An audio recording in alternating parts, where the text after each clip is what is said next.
Hi everybody.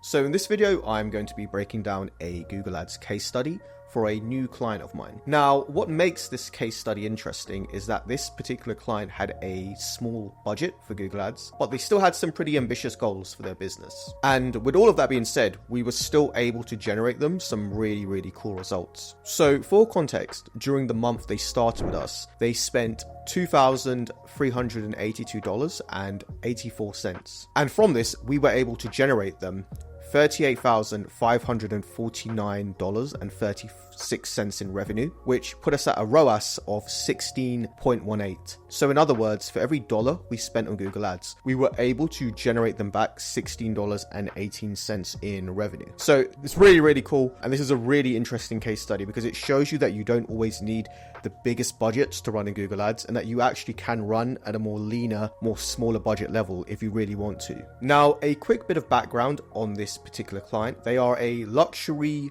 furniture e-commerce store. So they sell handmade luxury furniture D2C, so direct to customers or direct to consumer. So if everything I'm talking about sounds interesting and you would like to apply these strategies I used to your own business, well, this video is for you. Now, the approach we took when starting with this client was to prioritize ad spend around the highest converting products and products with the best margins. And what this allowed us to do is allocate ad spend into specific product groups that were the most likely to, one, generate us a good ROAS based upon margin, but two, already had a level of demand there.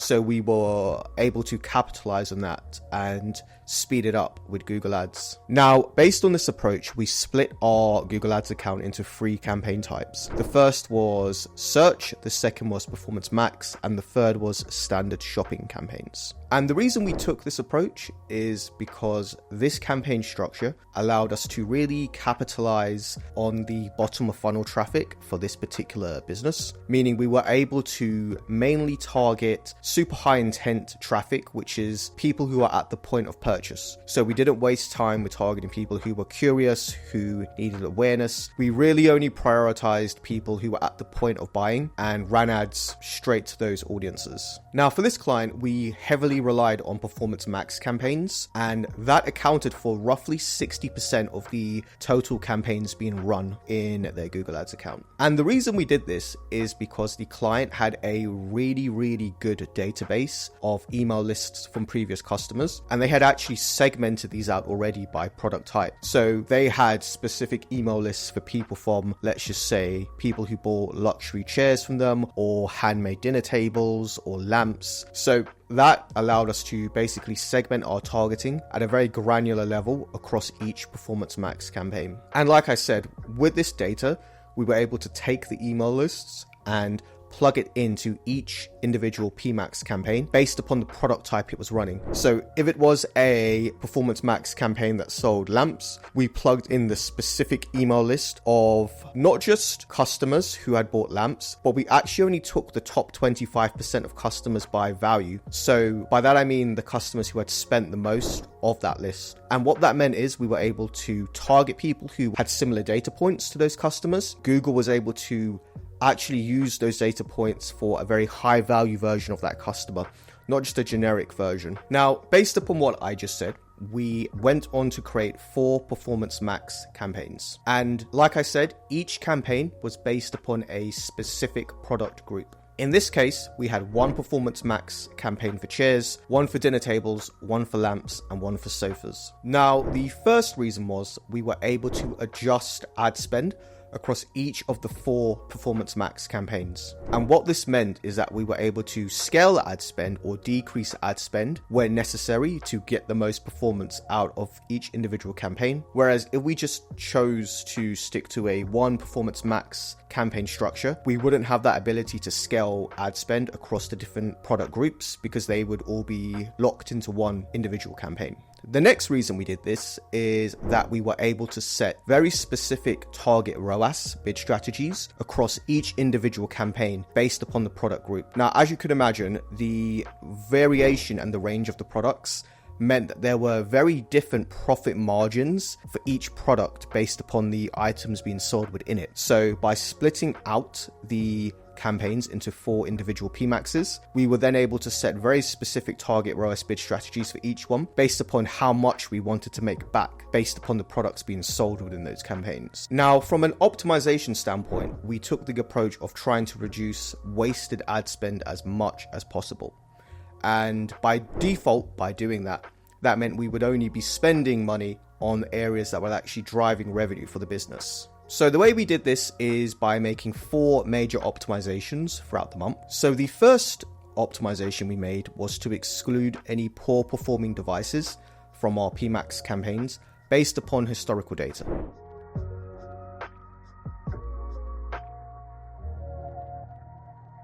So what we found is that tablet devices actually had the worst performance for this particular business. They were spending quite a lot of money, but they had incredibly low revenue and they were actually losing money. They had a negative ROAS. So what we did is exclude tablet devices from all of our PMax campaigns. And what that meant is we were able to reallocate that ad spend into mobile and computer devices, which had a historically strong performance. So the next optimization we rolled out, and this did take a lot more testing, was applying ad schedules to all of the Performance Max campaigns.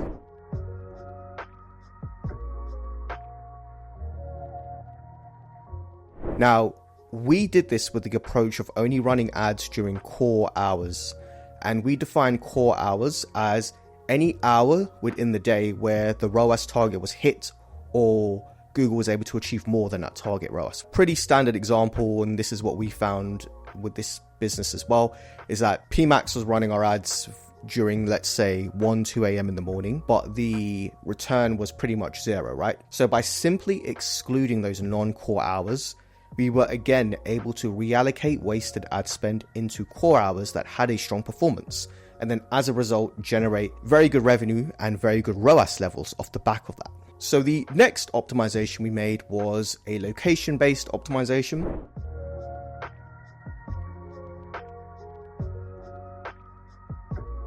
And this was actually excluding low-performing states within the US. So this was a USA-based client, and what we found again from historical data is that there were a few states which had incredibly high conversion rates, incredibly high revenue and ROAS levels. And to give our Performance Max campaign the best chance of succeeding, we only focused on those campaigns during the month of August. And then our approach was to then expand upon into different states going forward. And the final optimization we made on PMax during that month was to focus Performance Max campaigns on prioritizing new customers over older customers.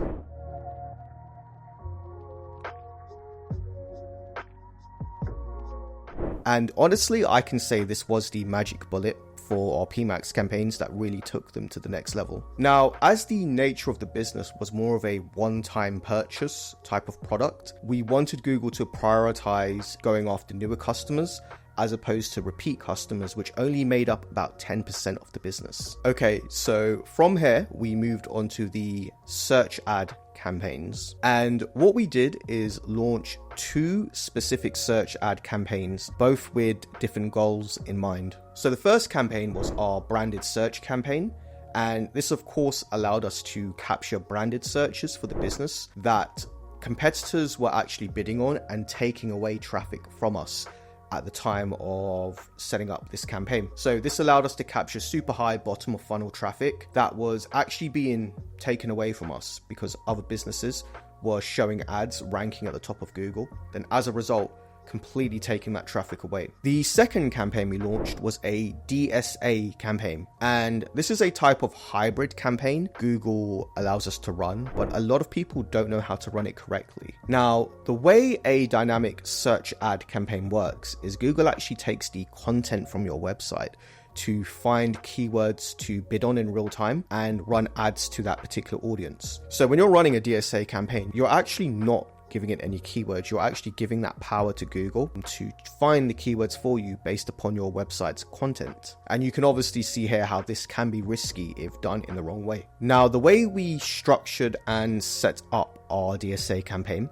was only giving Google the specific website content for the products we wanted to target to find keywords for. So we wasn't giving Google the whole website and saying use all of this content, find keywords for us. We only gave it content from specific product pages, which forced Google to only find keywords based upon those pages. And that played a big factor in stopping Google for showing for very low quality or relevant terms. Now, what we also did on this campaign was exclude any branded searches. So we created a negative keyword list specifically for this DSA campaign that stopped it from running any branded search terms as an ad, or rather trigger an ad for. And the reason we did this is because we didn't want any overlap between our branded search campaign and our DSA campaign. And what this meant in real terms is that because we excluded any brand searches from our DSA campaign, it forced Google to find only highly relevant, high intent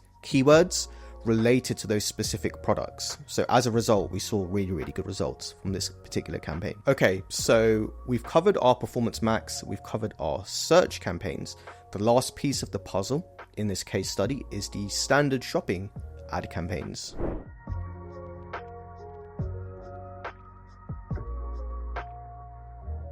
Now, you might be wondering, why did we even bother to run a standard shopping campaign when we already had shopping ads running in our Performance Max campaigns? And there's a few reasons for this. The first reason was to actually see how standard shopping compared to Performance Max. And the reason we did this is because we've actually noticed that some e-commerce products actually perform better in a standard shopping campaign as opposed to a Performance Max campaign. What this little side-by-side test allowed us to do is identify which products perform better in standard shopping, which products perform better in PMax, and then make those relevant adjustments throughout the month. The second reason that we ran a standard shopping campaign was to generate campaign data. Now, the biggest advantage of running a standard shopping campaign is that you are able to run search term reports. And what this allows you to do is actually see what people are typing into Google to trigger your shopping ads. Now, from this, we were able to take the top performing search terms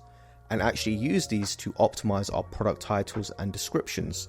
So that made our click-through rates and ultimately our conversion rates a lot stronger. So the first thing we were able to do is actually take that search term data and use it to optimize our product titles and descriptions. So we were able to generate better click-through rates. Now, the second thing we were able to do was take that search terms data and figure out how we were wasting ad spend across our shopping ads. And from this data, we were able to build out an account level negative keyword list. Now, account level negative keyword list actually applied to your PMax campaigns. So not only did this stop us from showing for irrelevant search terms on our shopping and our search, but also on our PMax. So it carried through to all campaigns and really allowed us to save a lot of money because we were able to prevent our ads from showing for irrelevant searches on Google. Now, a quick note here on the bid strategies that we applied for this client. We started all campaigns off on a max conversion values bid strategy. Then once we established a baseline in revenue and ROAS, we pivoted all of those campaigns to a target ROAS bid strategy and then started to scale up the target ROAS from there. Okay, so the very last point I want to touch on is the type of ad copy we used for this client. Now, as we were working on a super low budget, we had to make every click count towards driving revenue for them. So in that ad copy, we focused on two major points. The first was their strongest value proposition, and this was that all of their furniture is handmade by them, so every piece is unique. And with some split testing, we found which way of saying that drive the best click-through rate, because that's ultimately what we're optimizing for with ad copy is click-through rate. Now, the second point was applying some sort of discount offer in the copy itself. And again, because we're running ads at a smaller budget, we want to make sure every click counts. And by making sure we applied a monetary discount in the ads themselves, we allowed people to click through with a super high purchasing intent, meaning they clicked through ready to buy, because they could apply a discount, save money, and then check out. pretty easily. Okay, everybody, so that is my full-on breakdown in how I was able to make one of my clients over $38,000 in 1 month with a 16.18 return on ad spend. Now, if you have any questions, feel free to leave them in the comments and I'll be more than happy to answer them. And if you are an e-commerce owner running Google Ads, feel free to book a free Google Ads audit using the link in the description, and I will personally audit your Google Ads account to show you how you can make more money from what you're already doing. Okay, thank you very much, and I will see you on the next video.